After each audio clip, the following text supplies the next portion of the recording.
Completely blunt here, Brian, and there are plans to expand indoctrination. That's right. Well, Idahoans are also concerned. Horror shot. That line would be moving a little bit farther west. I'm like crying. Nobody wants to see dark money is influencing policy in our state. Well, that's not how this works. Well, hello there, and welcome to Nowhere to Hide. I'm Brian Hyde, and I'm here to help you navigate the troubled waters of trying to sort fact from fiction and truth from error without a lot of help from our legacy and corporate media. Of course, there's no shortage of material to work from on a daily or weekly basis, but today we're going to be talking about some things that, to paraphrase, have come at us out of leftist field, meaning some really unexpected departures from reality that nonetheless probably merit some of our attention. We're going to start with an editorial that was published in the Idaho Statesman. This is Brian Clark, and I got to say, he was in fine form for this particular editorial, but holy cow, is this guy on a tear. Recall election in North Idaho School District is all about far-right indoctrination. Now, I got to pause here for a second and just say, it's a very common tactic in politics. And I think this is not just the left. I think the right can do this too. If a person is determined enough to get power, if a person is sociopathic enough to believe that they need power over you, they're going to often accuse you of what exactly they are trying to do. So when you hear accusations of extremism and this is all about indoctrinating kids and trying to fill their minds with nonsense, it's a pretty safe bet, at least in this case, that Brian Clark is upset that for some reason, someone wants to fill these kids' heads with stuff that isn't left-wing nonsense. Now, of course, this has to do with the appointment of shoot, his name escapes me here for a moment. Dustin Durst, and it's a interesting story for a number of reasons, but he was overwhelmingly supported by most voters when he ran for state superintendent of education. I believe it was in 2022.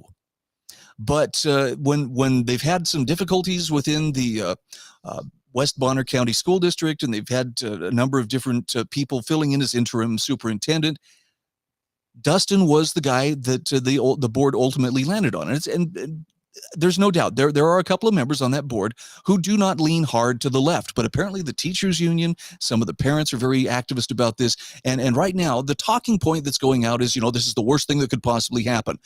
Hence, I want you to see what Brian Clark is saying here, because if you want to see how unhinged the rhetoric is becoming, this is as good an example as you're likely to find. He says, the patrons of the West Bonner County School District find themselves on the front lines, so we're using war language here, of the far right's battle to seize control of Idaho's education system. Now, I got to ask this, why would anybody want to control Idaho's education system? If he's saying this is a matter of control, does that not stand to reason then that the far left, which I assume Mr. Clark is a representative of, would also be wanting to have control? Or are we just supposed to suppose that only the far right would do that with some kind of, nefarious purpose in mind? He says the first domino to fall was the scandal-beset North Idaho College, which I'm sure to his chagrin has still maintained its accreditation, and despite leftist attempts to destroy the school, is still in business. Their local schools have been the second, he says. Next month, the parents will have a chance to vote on whether to oust Chair Keith Rutledge and Vice Chair Susan Brown, who have led the effort to take over the public school system. Oh, again, accusing people of what you are doing is really a pretty common practice in politics. I think this may be the finest example of it that I've ever seen. And by the way, if you want to see, or if you want to hear actually in their own words, particularly the chairman of the West Bonner County School District, if you want to hear him describe, some of the things that they were facing, some of the considerations and responsibilities that fell to them, the mess that they are trying to fix, I would recommend go to idahotribune.org. They're doing some marvelous reporting without a lot of the histrionics, which is kind of a nice thing if you're actually trying to sort fact from fiction. Anyway, the election will take place August 29th, as Idaho Education News reports.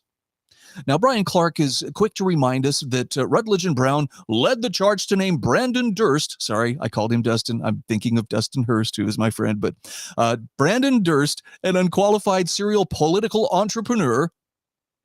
He makes it sound like that's a bad thing. A political entrepreneur, self-described Christian populist, Oh, it's the Christian part, I think, that really scares Brian.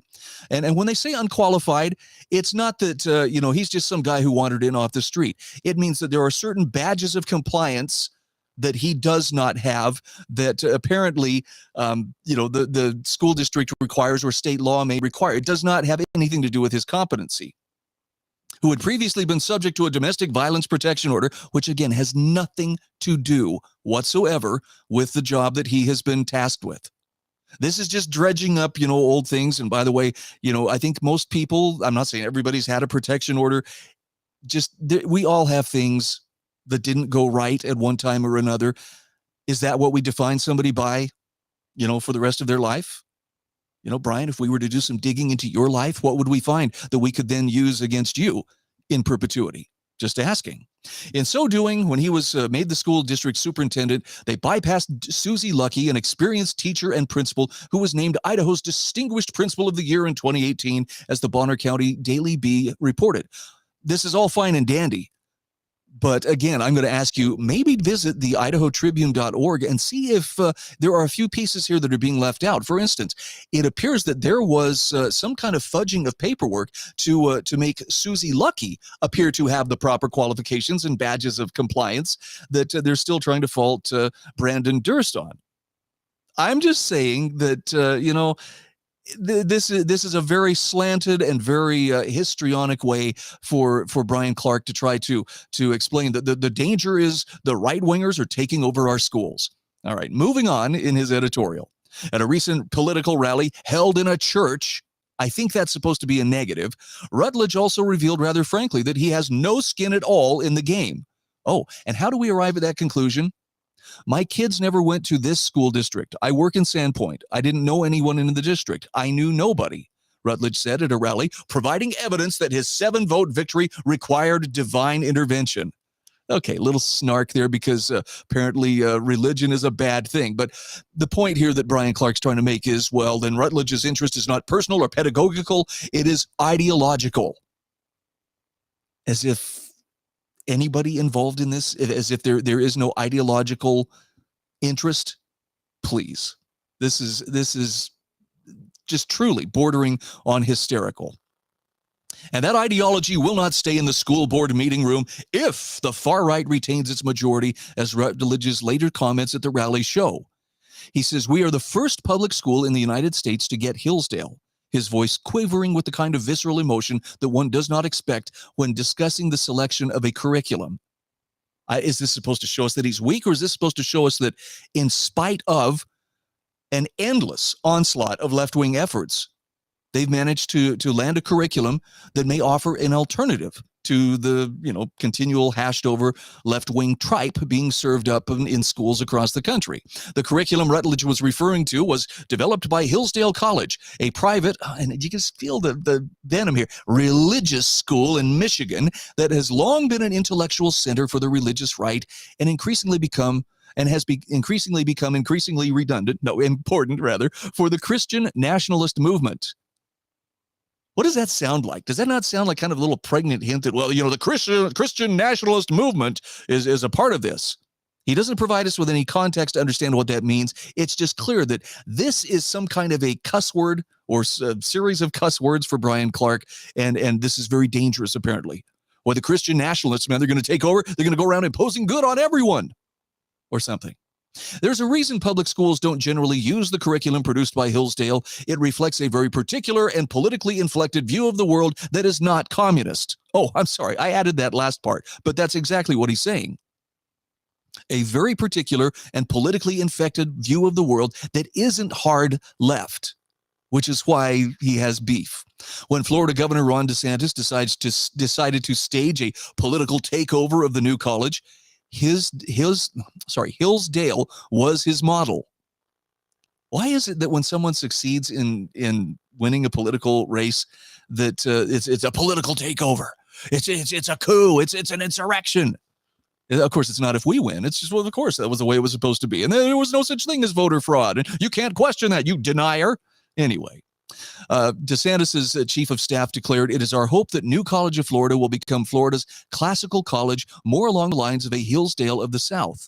Now, look, a classical education is not a dirty word, and it's not a terrible, shady thing of which people need to be ashamed. It used to be the standard by which people became educated, meaning that they were well-rounded in their views. And we use the term liberal arts, which some people have a knee-jerk reaction over liberal, but it was a much more well-rounded, less ideological, and less dogmatic approach that teaches people how to think as opposed to what to think. And I think this is the big fear on the part of people like Brian Clark, who are just incensed that, oh my goodness, these kids might be exposed to something that isn't hard left indoctrination. Hence, this is why he's so out of control here. He talks about when President Trump formed his 1776 commission to develop a patriotic education program. He named Hillsdale's president and one of its vice presidents to head up the committee. When South Dakota decided to rewrite its social studies standards to reflect conservative political standards, which, by the way, this could also mean to reflect something that isn't critical race theory or diversity, equity, and inclusion, or social emotional learning, all the left-wing fads right now. When it wrote its social studies standards, it brought in a Hillsdale emeritus professor to help write the new standards. Now, keep in mind, we're talking about schools that are not out there, they're not on the fringes. This is not, the legacy of Fred Phelps and the Westboro Baptist. These are respected institutions, even if they hold different views than some of the mainstream schools, or heaven forbid, some of the left-wing schools, which by default have become mainstream. They were criticized by the American Historical Association, really, as excessively long and detailed in their prescriptions, yet totally inadequate in their vision of what history learning entails. That sounds like something that a Marxist would say, or at least someone from the Ministry of Truth. Why, this is inadequate in the vision of what history learning is supposed to entail. History learning is supposed to be about studying the facts as much as possible and trying to piece together what actually happened, omitting any and all forms of historical inquiry in favor of rote memorization. Again, this is an accusation that sounds like, oh, what a terrible thing. But I promise you, if it's a classical liberal arts type education, it's not about rote memorization. That's what most public schools tend to teach to and test on. Thinking for yourself is really what scares the hard left, and that's why this is such a cause of concern for Brian Clark.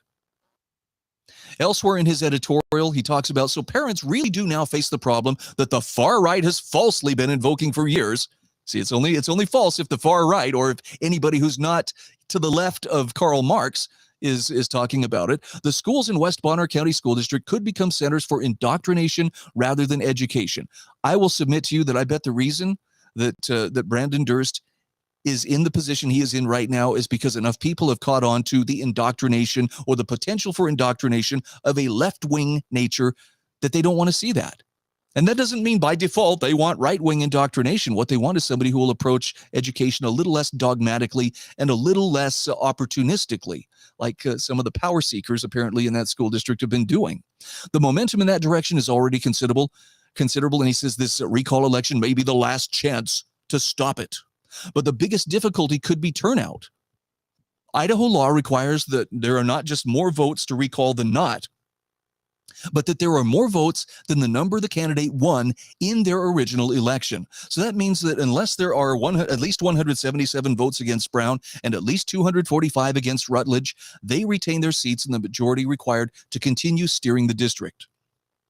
And of course, there's this somber warning: the district's children will pay the price if that happens.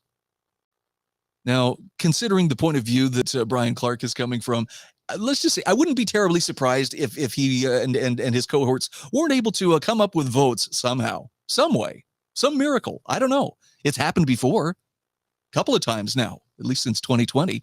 So it wouldn't surprise me at all. But the bottom line is there's this lust for power and this hysteria over the prospect of something not being in their control. That's the disturbing part. Since when is school so politicized that this is actually a concern that, we have to be careful because whoever's in charge is going to turn our kids into little mindless automatons?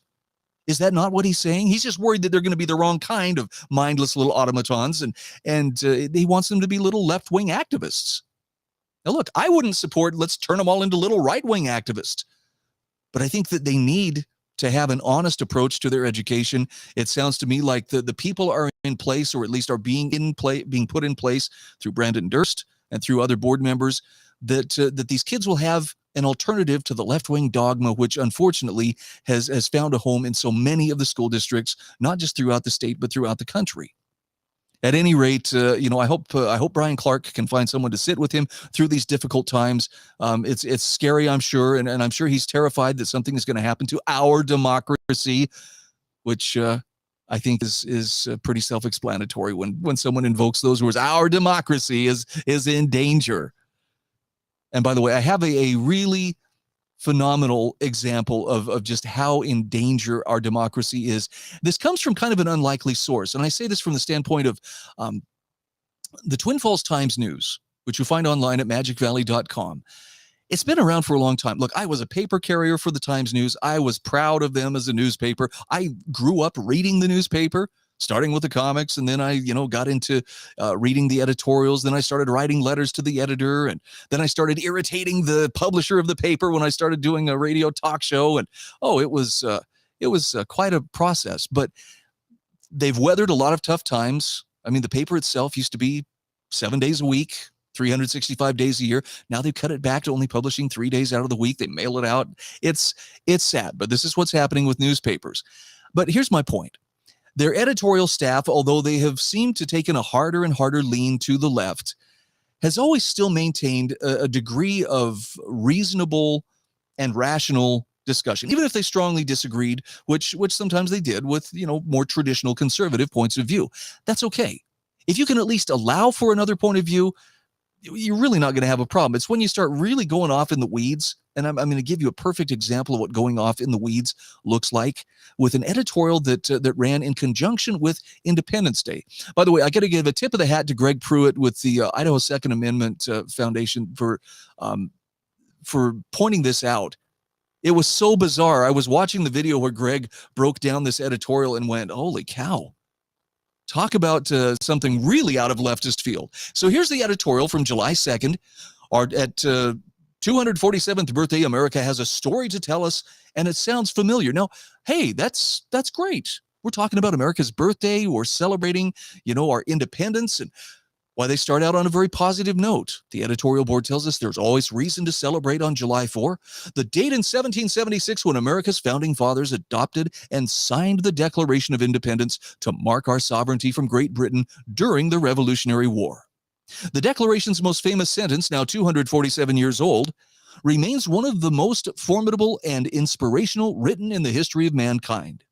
We hold these truths to be self-evident, that all men are created equal, that they are endowed by their Creator with certain unalienable rights, that among these are life, liberty, and the pursuit of happiness. Hey, no argument here. That really is one of the most profound statements of truth, and it also helps define the proper role of government, which I think a lot of people tend to forget. Nevertheless, they talk about how the Declaration and years later the U.S. Constitution, the supreme law of the land in things that pertain to the federal government, that began with those three powerful words of we the people, brought together the ideals that helped shaped, hold my nose, our democracy and established America as the greatest country in the world. Look, I'll forgive them for the use of our democracy. It did not establish a democracy. It established a republic. Ben Franklin himself was asked as he left the Constitutional Convention in Philadelphia, what have you given us, Mr. Franklin? What form of government? And he said, a republic, if you can keep it. And right now we're having a little bit of trouble with that if part. So from here, the editorial goes on to talk about how we also must remember, not just on America's birthday, but every day, that we must remain vigilant to preserve our way of life. There have always been threats, both domestic from abroad, ranging from war to sickness to financial recession to hate. Now, they talked about, the Spanish influenza epidemic in 1918. They talked a little bit about, the Wall Street, the meltdown, the Great Depression and so forth. But now they're focusing on hate. And we shouldn't expect extremists in our own land or foreign rivals to stop trying to alter the landscape. So here it went from a very hopeful thing to now they're taking a very interesting and very determined direction. Wait till you see where this goes. The early 1900s, the editorial reminds us, were marked by a financial panic that repeated itself in the 2000s. There was a sharp rise in nativism in both centuries, marked by calls to limit or restrict immigration and an increasing number of targeted crimes against Asians, Jews, and others, as well as a persecution of religious beliefs and resurgence of hate groups. You ready to follow them down the rabbit hole? Wait till you hear some of the hate groups here. Okay, so the editorial says, others have played a similar role before and since the Know Nothing Party of 1856 and the John Birch Society. Are they really calling the John Birch Society a hate group? Okay, I got to take a second here and I'm not a member of the John Birch Society, but I have known many people who are over the last 30 years. These are as good and decent and patriotic Americans as you are likely to find. And they really believe that there is a proper role for government. In fact, they believe that good government is a blessing. To call them a hate group, I'm sorry, that is just name calling. That's just, we've got to poison the well so that no one will ever listen to what they have to say. And I'm just going to tell you, aside from the fact that sometimes I've known some John Birchers that were maybe a little prone to name calling, but their factuality of what they say, when they talk about a particular government policy and say, here's why it's not sound, here's why it is unconstitutional, here's why it falls outside the proper limits of government, they are spot on. They have great educational materials. It's funny to see them listed up there with hate groups like, let's see, the Know Nothing Party of 1856. Oh, and the Ku Klux Klan. There we go. All three of them mentioned together. The Ku Klux Klan was the personification of fear and nativism at home in this time, though not as violent as its first and third incarnations, which were known for cross burnings and lynchings. By the way, it was the Democrats, I believe, who provided the base for the Ku Klux Klan. But let's move on from there. The Klan's second incarnation was no less racist, they tell us, and much more widespread and mainstream, with 4 million members in the U.S., according to author and historian Linda Gordon in her 2017 book, The Second Coming of the KKK. All right. I don't know that much about them. Frankly, it's not my thing. They don't really have anything to offer me, but okay, she wants to write a book about it. Great. So they next tell us about one of the Klan's most powerful players of the 1920s was D.C. Stevenson. And by the way, I wish I could have pulled up the picture. I thought about this only too late as I was actually going into production today. But you care to guess which flag the Klan marched under in the 1920s? If you said the Confederate flag, you're wrong. You are dead wrong. It was the United States flag. It was the Stars and Stripes that was their banner as they marched in the 1920s. And yes, the photographic evidence is there to prove it. Now, this D.C. Stevenson, he was a man who, according to the world, rather, was a flamboyant showman, but in reality, why, he was nothing more than a lonely sociopath who thrived on adoration and manipulated others into doing his bidding. I think they're trying to draw a parallel here between someone that maybe we have seen in power, within recent memory, but they don't want to quite come out and, commit to saying, hey, this is Donald Trump we're talking about. But they drop some pretty pregnant hints, nonetheless. Now, for example, after the 1924 election, many elected officials in Indiana were gathered around a large table with Stevenson at the helm. A secretive order had taken over the Republican Party, Egan wrote. The power had been taken out of the hands of the people and put into the hands of this order. These officials swore their allegiance. One after another, the public officials rose and recited the pledge to the head of a private order. Now, we're talking about the Klan here. We're not talking the Bilderbergers. We're not talking about the Trilateral Commission. We're not talking about Bohemian Grove, although most of our leaders seem to be participants in many of these types of secret groups, Skull and Bones and so forth. But listen to this next bit. This is where we try to draw a connection that is just simply astonishing. Does this sound familiar to the Idaho Republican Party's pledge to uphold all new rules and resolutions? There it is. We went from, well, let's celebrate America and celebrate all that was good. And yes, we've had challenges along the way. And some of those challenges included, influenza pandemics and financial upheaval. And yes, even sometimes when there was hate and discrimination. And by the way, the Republican Party is now aligned with the Klan. How they got there, I don't know. Or the Citizens of Alliance of Idaho pledge. Or the Idaho Second Amendment Alliance pledge. I didn't even know they had a pledge. Should we not be alarmed when a select few determine that the oath of office to uphold to the best of your ability the Idaho and U.S. constitutions, and most importantly, the pledge to represent the people, isn't enough? Well, before we move on from there, let's talk for a moment about what exactly has been happening within the Republican Party that would have people say, look, I will follow the rules and I will follow the guidelines if I'm going to participate in this party. And we probably should back up just to, why do political parties exist? Okay, they are organized for the purpose of electing people to office. That's why they exist. Plain and simple. It's to win elections, and there's no nice way to sugarcoat it, but they're private organizations. And their organization matters. It's how elections are won. But people want to game that system. And in the next episode, I'm going to talk a lot about this push for open primaries, and how this is not about we've got to give the people a voice. This is about bamboozling the people into giving up their voice with the illusion of, oh, look, now I'm part of the democracy and I can vote just like anybody else, as opposed to having a representative republic and the caucus system in which candidates are actually very carefully vetted by delegates, by the caucus members, and there's real accountability. Because when it's just the masses, it just becomes a matter of whoever has the best PR, the best spin, the most finances to buy political ads, they can sway the masses very easily. Anyway, that's something for another time. Should we not be alarmed when a select few determine the oath of office to uphold, to the best of your ability, the Idaho and U.S. constitutions, and most importantly, the pledge to represent the people, isn't enough? I'll show you in a moment the answer why yes. There's a reason why it isn't enough, and it's because people want to game the system and take control of these parties and steer them in directions that are inconsistent with their own platforms and their own principles.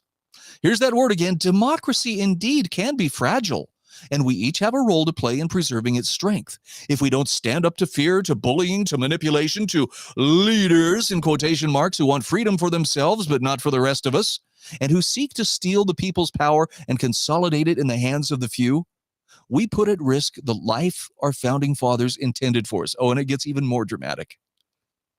I mean, you don't see this outside of junior high drama class, that our Constitution promised us, that our God wants for us. It's 100 years after D.C. Stevenson and the second incarnation of the Klan. We couldn't let it all happen again. Or have we already? Oh, please, guys, get the help you need. Get the meds, get the counseling that you need. If you really seriously see that, the Republican Party and conservative candidates, for that matter, is on a par with the Klan, I don't know what to tell you. I mean, that's you're reaching for the bottom of the barrel here, and you may actually be going beyond the bottom of the barrel. So again, why would the Republican Party insist that its members follow the rules set forth in the party platform and by the party's central committee? Well, this will shed a little light on it. This is a tweet from Stop Idaho Rhinos. We've been given some interesting information that's been verified by more than one person. Apparently, an executive board member of the Canyon County Republican Women is actively recruiting Democrats to join the Republican Party, not because of its ideals, principles, or platform. In other words, she's not winning them over to, these are the principles you should embrace. She's telling them it's the only way you'll have a voice in Idaho. Come fake it with me. Come join the party. Why would a board member of the CCRW want Democrats to have a voice in Idaho and Idaho politics? It's understandable to recruit people into the GOP because of its platform, its beliefs, and its principles. But it's not understandable to recruit to give Democrats a voice under the guise that, hey, look, now they're Republicans. They're one of us. That would mean only one thing in our mind, and that is to retain the power structure they've gotten used to, because they know that we, the people, are taking it away. And I believe that is absolutely the case of what's going on here. What you see with the conservative caucuses and the conservative legislators who are in power right now is you're seeing a return of focus on power staying in the hands of the people instead of being consolidated in the hands of unelected bureaucrats or a very few decision makers at the top of the political food chain. Like I say, in the next episode, I'm going to talk more about this push for open primaries and why the left, including, Republicans who are on the political left, are so desperate to water down the process And we have the fine example of what happened with the 17th Amendment in the U.S. Constitution and the Bill of Rights to illustrate how the political process can be subverted and how power can actually be taken from the people under the guise of convincing them, oh no, you want this because this actually gives you a voice, when it clearly doesn't. I'm Brian Hyde, and this is Nowhere to Hide.